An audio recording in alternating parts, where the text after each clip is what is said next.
Greetings everyone and welcome back to Rimworld Alpha 13, or specifically version 0.13.1135.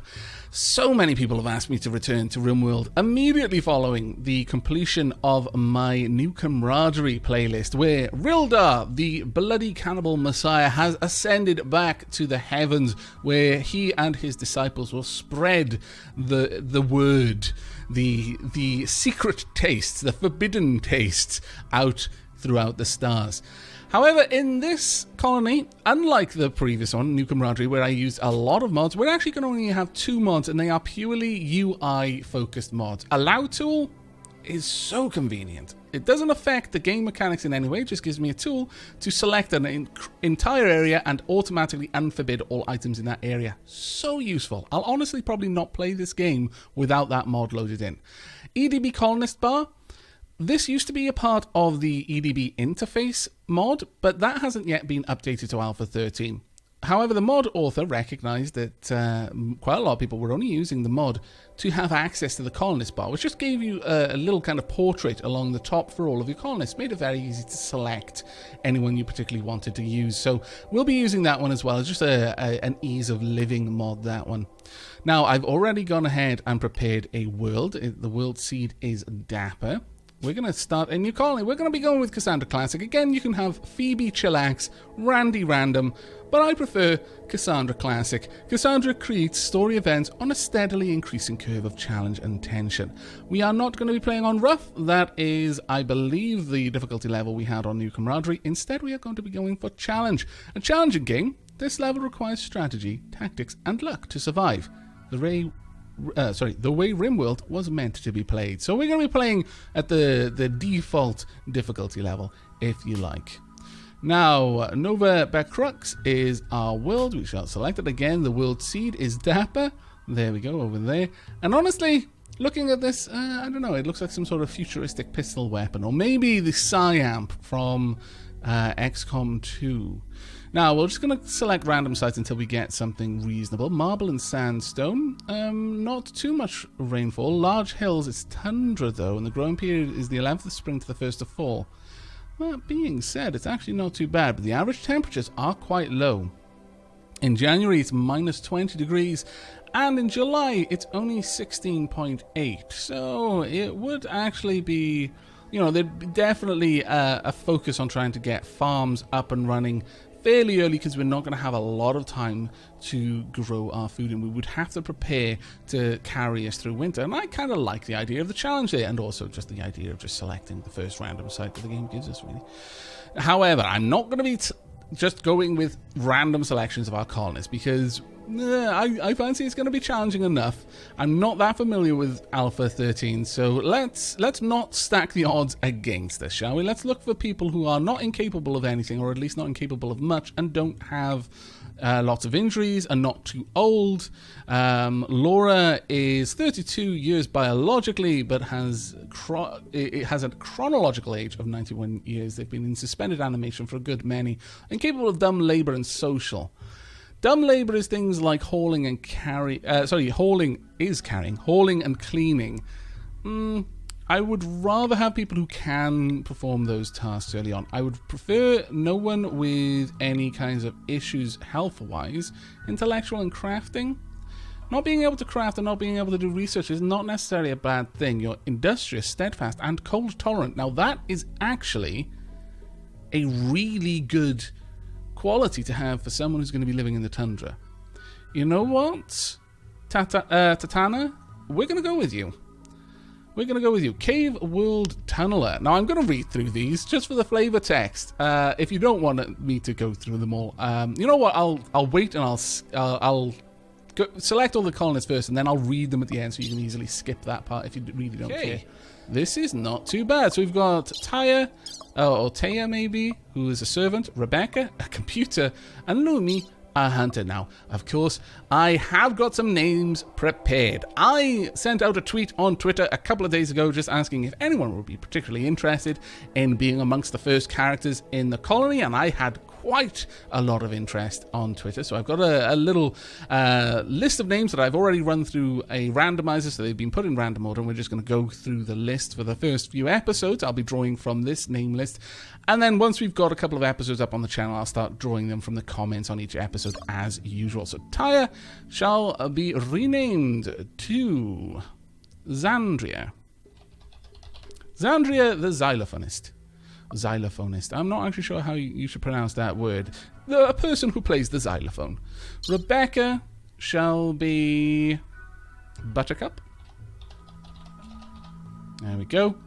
And Lumi will be... We have got Bonnie. There we go. Right, okay. So Buttercup, Xandria, and Bonnie. Alright. Not too bad. Let's see. Age 22, age 29, age 26. Okay. Though Xandria has been alive for a very long time. Biologically only 22 years old. She's 364. She's been asleep for a long time. She's a cave world tunneler. Xandria worked as a digger in a massive underground cave complex. She knows rocks so well that she can almost navigate caves by smell. My lord. But you can't do any smithing, tailoring, crafting, or researching. House servant. Early in her adulthood, Xandria was kidnapped and sold to wealthy aristocrats as a domestic servant. She got to know the kitchens and basements of her master's mansion well, but never did any work outside. Alas, researching double disabled. You're doubly bad at research. Buttercup, the computer. Started life as an herb-world urchin. The Herb-world's ancient and deep industrial cityscapes bursting with humanity and poison. Buttercup grew up in the dark, unwanted reaches of such a place. She had to fight for every scrap of food, which makes the name all the more tragic, really. You're named after a pretty little flower in a world where flowers no longer existed, more than likely. Maybe it was a kind of like Iris in Midgar, kind of Final Fantasy VII style. You had this little chapel, and it was like the only place in your herb world that grew flowers, and you grew buttercups there, and that's why you got your name. Human computer. Buttercup turned out to have an excellent memory and a gift for performing complex calculations in her head. A mid-world dictator decided to employ Buttercup to keep track of her state's finances and expenditures, since electrical computers were too susceptible to hacking. My lord. Bonnie. Caravan child. Bonnie was born on an herb-world merchant ship to an entrepreneurial mother and an absent father. Born male, she disliked boy stuff and got into her mother's things all the time. Eventually, she travelled with her mother to a glitter world and spent her savings on a body she was happy with. Bounty hunter. Bonnie was a bounty hunter on a massive glitter world. She worked with sensitive assignments for extremely wealthy clients and was known for quiet execution and total discretion. Very well. You've led a very interesting life there, Bonnie. Right then, we are going to begin our adventure. I almost forgot that when the game transitions from the character creation screen to the actual colony, there's like a little hiccup with my recording software, so there'll be a little bit of a cut there. Right, so we've got Xandria, Bonnie, and Buttercup. The three of you awaken in your crypto-sleep sarcophagi to the sound of sirens and ripping metal. You barely get to the escape pods before the ship is torn apart. Sometime later, you land on this unknown Rimworld as pieces of the shredded starship fall around you. You start making plans to survive. There we go. Beautiful music is beautiful. Now, the first thing we're going to do is use this fantastic tool and go boop, and everything now belongs to us. Yay. Now, let's have a quick look around this map. Some mountains over there. It's not actually too bad, though there's nowhere particularly cut off that we can build in. You know what? We could probably easily enough isolate this area with a couple of walls here and there, hither and yon. Maybe even have a wall down there, walls across. Yeah, we could probably set up our camp in there. I think that would be a good idea. And we can start with this little building here as an initial place to have our colonists set up in. Maybe this one over there as well. Yes, I like it. Now, new to Alpha 13, compacted machinery. We actually dig like engines and components out of very old machinery that's kind of just been compacted by, you know, hundreds of years and erosion and all kinds of weather forces on it, and it's just been kind of almost welded into the mountain face itself. Kind of like the engine mines in Nausicaa Valley of the Wind, I imagine. Let's have a look. Bonnie, you have a shooting of 11. You get the survival rifle. Buttercup, shooting of 10. You get the pistol. Xandria, shooting of nothing, but a melee of 2. You get the plasteel knife. Enjoy. Right, the first thing we're going to do... Oh, we've got a warg. How fantastic. Poopy. Which one of you named the bloody warg Poopy? Poopy, I'm afraid that you're probably going to be sold at my earliest convenience for that name alone. No, don't, no whining and giving me puppy dog, guys. One of those 3 you need to complain to. Bloody naming a warg Poopy. My lord. Alright, well, let's have a look at priorities. Now, what I'm going to be doing... Oh man, I missed the EDB interface setup here. We have only one person with even the remotest knowledge of how to be a doctor. That is terrible. That is genuinely awful. I'm going to set up my primaries. These are the jobs that should literally be done before anything else. And that is, if there's anything to firefight, do that. If you're a doctor, then you should be doctoring someone if there is a need to do that after you've taken care of a fire. If there are any switches to flick them immediately once they need to be flicked, because that's probably me turning on our defenses because we're being attacked. Following that, if all of these things are done, then fix anything that is broken. That is the next highest priority. After that, priority number 2 is if you're hurt, go and rest. Go to the medical bed for treatment if you have an immediately life-threatening health condition. Actually, that should be priority 1. Bed rest in a bed to recuperate from not immediately life-threatening medical problems. That is a priority 2. So go and do that if all of these other things have been taken care of. But being a patient is also a priority 1. Go and do that. I mean, if you're a doctor and you've got a life-threatening illness, yeah, go straight to the bed. I'm going to make, since there's such a little difference in our doctor's skills right now, and none of them are particularly good at them, I'm actually going to have all of you doing doctoring for now. That is a bad place for us to be. We want someone else who can do that fairly soon. Wardening, in terms of taking care of prisoners, that's going to be a priority 3. Generally speaking, most things will be a priority 3. The way I'm going to work it is priority 1 is something that should be done immediately. There's going to be very few jobs that are priority 1. In fact, doctor is probably going to be the only job that is a priority, only like job, quote unquote, that is going to be a priority 1. Because it is that important that if you are the colony's doctor and someone needs help, you should be doing that almost above anything else. But all of the other priority 1s are things that are immediately important to the colony. Repair, you could make an argument that it isn't always immediately important, but in my opinion, it probably is. So we're going to keep that up there. 2 is going to be your primary job, except for bed rest, which everyone is going to do. And in this very specific situation where we've got no particularly good doctor, everyone's. I'm also going to have Xandria as a primary job doctor, but that'll change once we get someone who can. Xandria is going to be our cook, however, so that is your primary job. No one is going to be hunting for now. In terms of construction, Xandria is also our primary constructor, unfortunately. However, I'm going to have Buttercup be our constructor from now on. Xandria will have a tertiary priority simply because they have skill in it. I'll also have... Actually, I'll give you a 4th level in that. I'll do the same for Bonnie in terms of cooking. Bonnie, though, seems to be the best at growing. So Bonnie is going to be cutting plants. I'm also going to make everyone cut plants at a fairly high priority. If there's plants ready to be harvested, I want them harvested straight away so we can get them replanted and hopefully keep everyone from dying of hunger, ideally. Although you've got a passion for growing, well, actually, since you've got a passion, I'll give you a 4th level priority to do that job if you've got nothing else to do, but the odds of that are fairly bloody slim, I'll be honest with you.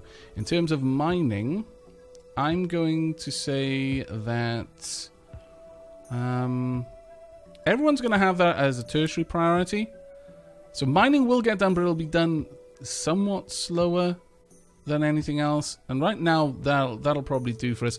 I'm not going to have any smithing, any tailoring, any art being done, but everyone's also going to have crafting at a tertiary priority. Now, in terms of hauling and cleaning, I've been thinking recently about the possibility of setting that up as a secondary job. I'm not entirely sure about that one, though. I think what I might do is do my usual thing of having them swapped around. So, for example, Buttercup will prioritize cleaning over hauling, Bonnie will prioritize hauling over cleaning, and Xandria will prioritize cleaning over hauling. But they'll all do these jobs if they're available, and they've got nothing better to do. Buttercup will also do researching, but given that Buttercup is pretty much our main scientist, I'll actually give Buttercup a secondary job on that. So construction and research are going to be Buttercup's primary roles. Bonnie is primarily going to be dealing with plants, and Xandria will be primarily dealing with cooking, and then everything else will be meted out as needed. There is a little part of me that is wondering if maybe I shouldn't make these secondary jobs so that we can ensure that things are getting hauled. There is definitely a part of me that's wondering that. In fact, yeah, you know what? We're going to just toggle those priorities around, and I'll have Buttercup doing hauling and Xandria doing hauling as a primary job. Because you really do need these things done, especially cleaning, and thinking about it.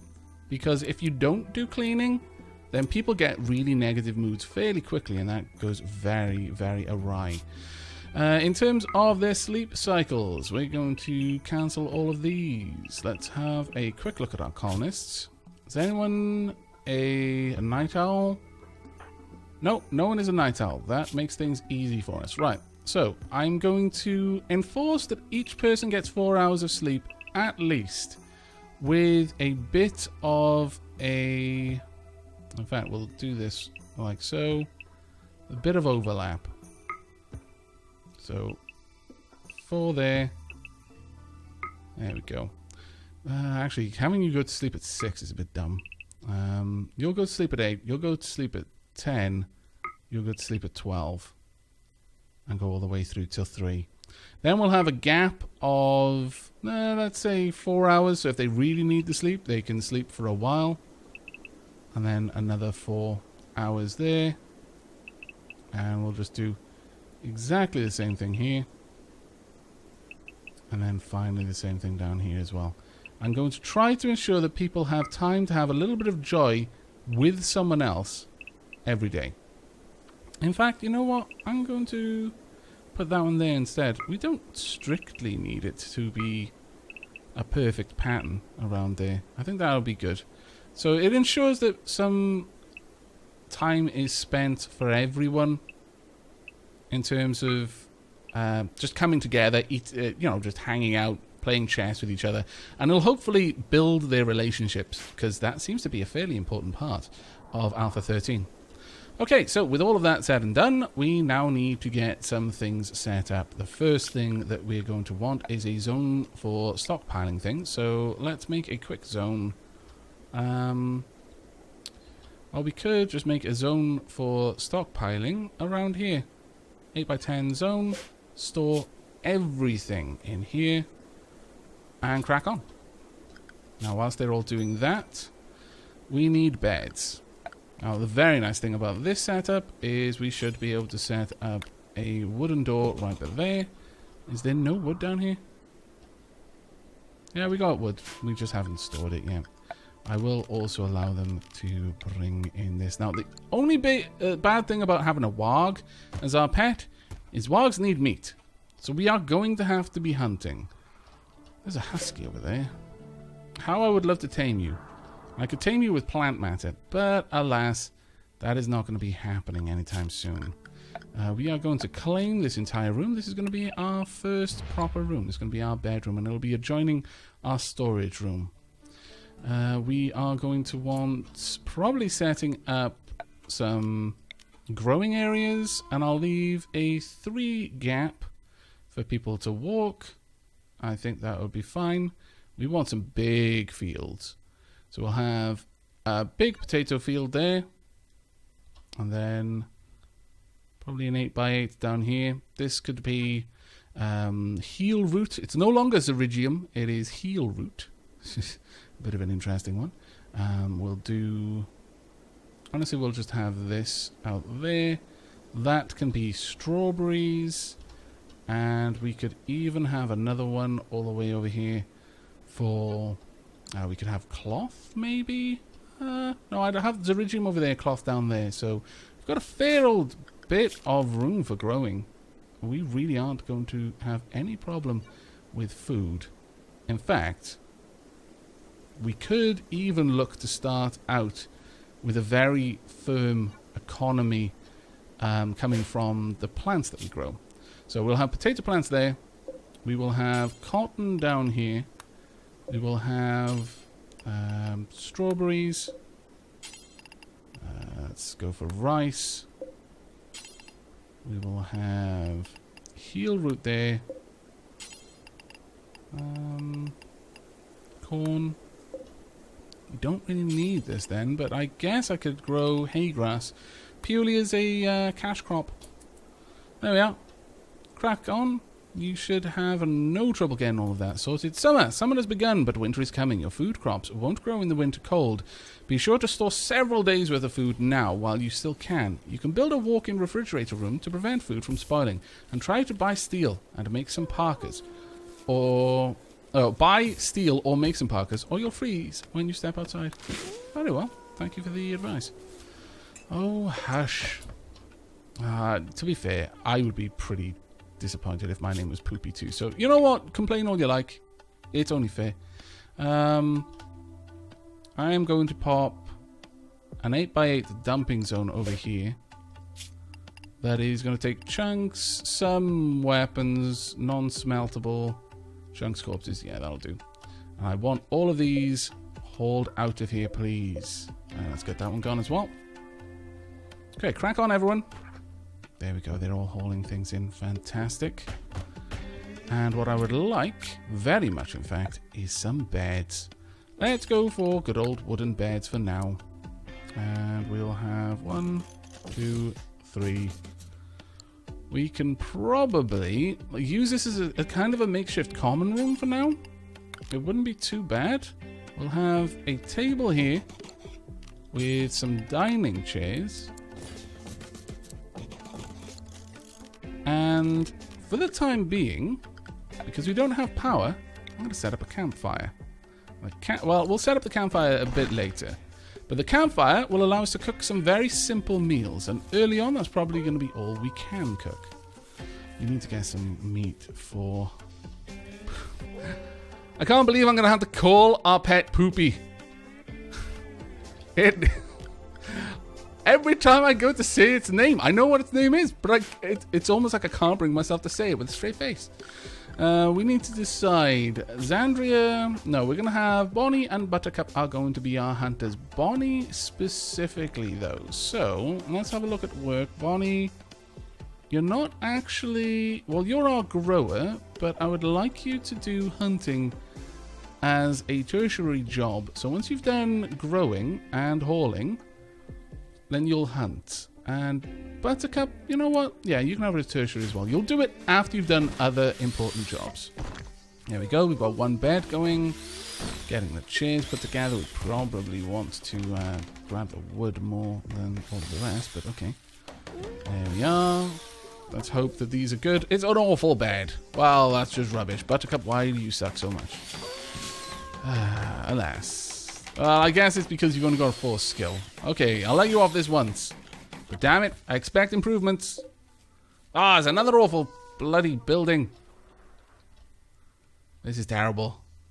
Everyone's going to be in bed and... Oh, why does this bed feel so... What?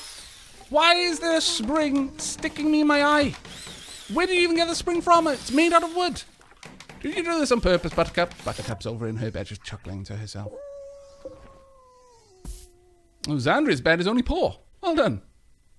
So Xandria is not going to get a spring poking in the eye, but she might find herself disturbed by this awkward creaking that just never seems to go away, even when she's still. And Buttercup is going to have to sleep on the floor. But Buttercup made the right decision to sleep next to Poopy. Let's hope that you don't live up to your name, considering where she decided to lay her head. To be fair, that may have been a bit of an unwise decision there, Buttercup. Be honest with you. I think it might have been better if, well, you know, you just kind of lay across Aavak for warmth. I mean, it would be a bonding experience. But now it's just an accident waiting to happen. That's how vendettas are formed. Right, please bring in more trees. We will... What? Ah, that's right. Wargs, and in fact any predator, will now just happily murder things if they need food. But they'll eat the entire corpse, so you won't get any benefit from it. You won't be able to get a lot of meat out of it, unfortunately. But, you know, beggars can't be choosers insofar as that. Now, are we bringing in more wood? Have we got any more wood to bring? No, we do not. Okay, so we do actually need these to be chopped down then. Even the small ones, which are only 66% grown. There we go. Let's get those down. This one as well. It's 81% grown. Bring all of those in, please. We need the wood to be able to finish these beds. We've almost got 4 full fields. Well, I say almost. We're actually quite far off that. But we don't have any Zerigium yet either, which is a bit of a worry because that takes a long time to grow. I'm not sure that we'll even get that done in time as things stand. I love how you decided to make all of the chairs instead of the table or the other bed first. But, you know. Oh, no, there we are. Fantastic. What's this one? Superior. Wow. This is how you end up on everyone's poop list. Buttercup, I'm just warning you right now. You've made a superior bed for yourself. You've got like 4 or 5 skill. You've made a superior bed because you're the one who's going to be using that one. That one, it actually rocks. The bed, although it's only made out of wood, it just kind of folds when you lie in it like it's trying to give you a massive hug and then just gently rocks you to sleep. The other two, they're just staring in... It's not so much envy at that point, it's more like a murderous rage. Well done, Buttercup. I mean, I admire your bravery, but I think you may have made a poor decision. I've only just started this colony. Was there really a need for that? I just don't know. We're going to bring a wall all the way out there, and then we're going to flesh this out. Actually, there are trees all over the map. Why am I... Well... The reason why I'm making that out of steel, actually, is because I don't want the walls burning down. Steel will burn, but it'll burn slowly. There we go. And then we'll put a wooden door right by there. That way, everything in here will stop just rotting from being outside. That is a fairly important thing to just get your first storage area indoors ASAP. Let's get those selected as well, so we can bring those in to get all of the food together. Is there anything else we really want to grab? I don't want to just randomly unforbid everything, because our haulers will spend the first couple of days bringing stuff in, and frankly most of it isn't necessary. Like that steel there, we don't need to bring that in right now. That can come in a bit later. In fact, we'll probably mine steel before we go to gather that steel from that far away. But there we go, we've got a little place to gather. We've even got a couple of berries, which isn't too bad. But we've also got a lot of packaged survival meals. Well, as you're actually chilling out in there a little bit, sure, we'll make a campfire. We'll pop it in the corner. Go ahead, set this up for me. There we go. Now, campfire uses very little to make. It uses 20 wood. The alternative is to make a fueled stove, which requires 80 steel. And it can only be made of steel. So this is a really simple one because it also gives heat. So this room will get a little bit warmer because it's fairly chilly outside. So let's go ahead and select bills. We want to make simple meals and do forever. As long as it's there, make the simple meals. There we go. So you'll bring in 10 units of berries. You'll make a simple meal and then you'll store it in there. And someone who wants to eat then can go and grab it. The room is up to 28 degrees. Now, the only problem with this is we do have one person who's cold tolerant. Let's have a look. It is not you, but just for the sake of finding out, what's your tolerated temperature? You can go up to a maximum of 32. Xandria, let's have a look at you. How high can you go? Being cold tolerant, you can go to a maximum of 30. So it's okay for now. At 28 degrees, you can handle this heat comfortably. But beyond that, it would get a little bit too hot for you. But this will actually keep this room nice and lit, because the stove won't light the room, and it won't heat the room. As far as I'm aware, it doesn't cast light. So this will actually get rid of the negative moods that you would get from being in a dark room or being in a cold room. And it'll burn for a couple of days. If we have a look at the fuel, 1 day, 16 hours, then we'll need to spend another 20 fuel. 20 wood to put it back there. We can't, I don't believe, refuel it, unfortunately. But later on we can build a wood-fueled stove if we want to. Now, we've got a visitor. A cave tender from Landoa Choco is visiting the colony. He is named Tasker. He seems to have a few items to trade. Now, this is something new in Alpha 13 that I really like. Just, people will either just show up with a couple of items on themselves that you can trade with. If we actually have a look at the character's gear, we can see what they've got. They've got 187 silver, and they've also got 12 Labrador Retriever meat. Wow, you monster. And some herbal meds. We can buy quite a lot of these things. So I have been warned, don't buy all of the food that someone has. Because what will happen is they'll be hungry then, because they'll literally sell you the food that they brought with them for you for the trip.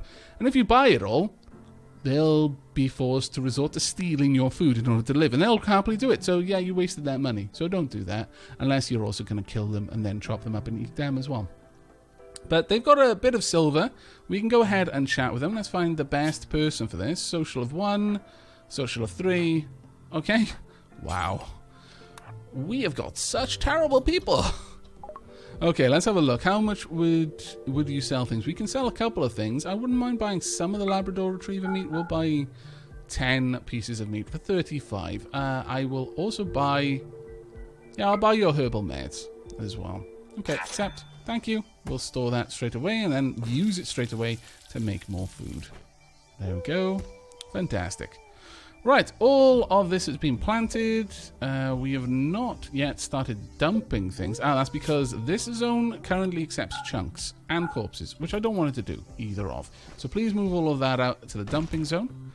Now, I've not seen any other... Oh, there we are. Want you slain. Hunt the rabbit. Ooh. Hunt the elk. All of them, actually. Get those elk slain as well. Now, really? You better not have just nabbed one of my meals, you scoundrel. I think he did. I think he just stole one of my meals.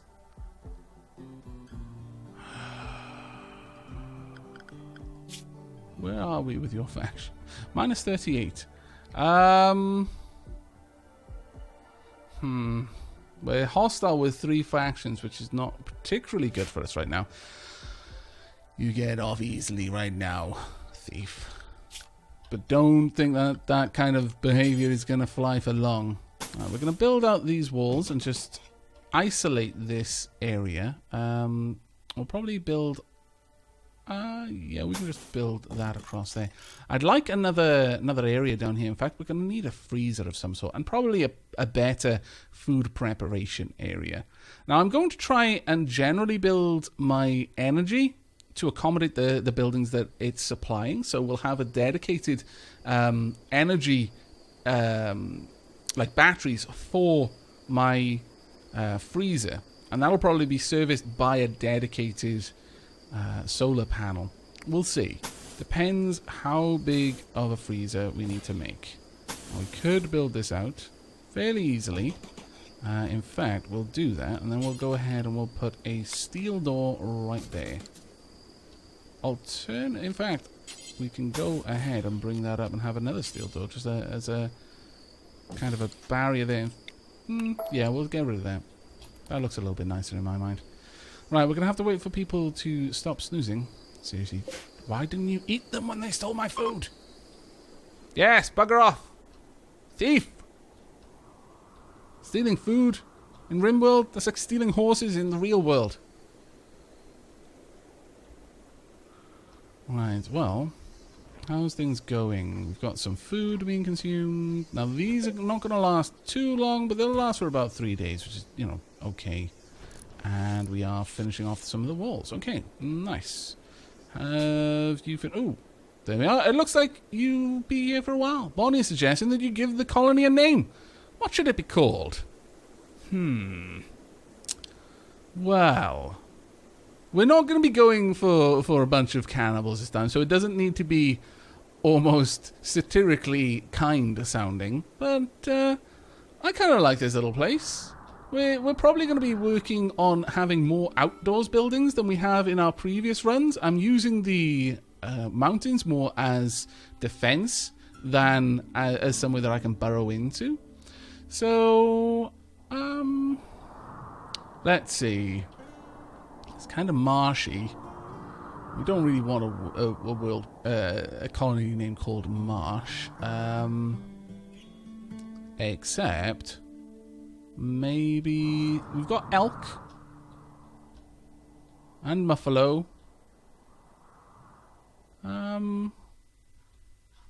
Sure. Ooh, buffalo. I think it's buffalo like that. I can't remember. Damn it! I need to be able to select them to find out. Oop. Is there some way I can select them at all? Ah, that's annoying. Okay. I think it's O without a W. We will actually go with Muffalo Marsh. Is that spelled the right way? Yes! Ha-ha! Fantastic. Okay, the colony of Muffalo Marsh. I mean, it's not the best colony name. I appreciate this. But, you know, it's our colony name, and we like it, damn it. Right, let's get all of these indoors. Get them away from the walls for now. There we go. Don't really need to worry too much about the ones on the outside. Okay, so I think at that point we're going to wrap this first episode up. We've got our colony named. We've got a lot of fields planted, which is really good for us. And we have secured the southern approach to the colony. We're probably going to build some sort of room up here and have some walls along there. And definitely going to incorporate this wall into a room and then seal that off in some way to the north as well. But that'll be for the next episode. We've also got our first elk kill. Fantastic, but we don't have a way to butcher them. We'll have to sort that out in the next episode. We've also got a mad animal. A local squirrel has gone mad. Well, scallywag, I say. But as I was saying, that'll have to be for the next episode. I hope you have enjoyed and are looking forward to the continuation of this series. Any feedback you have to offer is warmly welcomed in the comments down below, and a like on the video lets me know that you want to see more Rimworld in the future. But until then, do take care, everyone.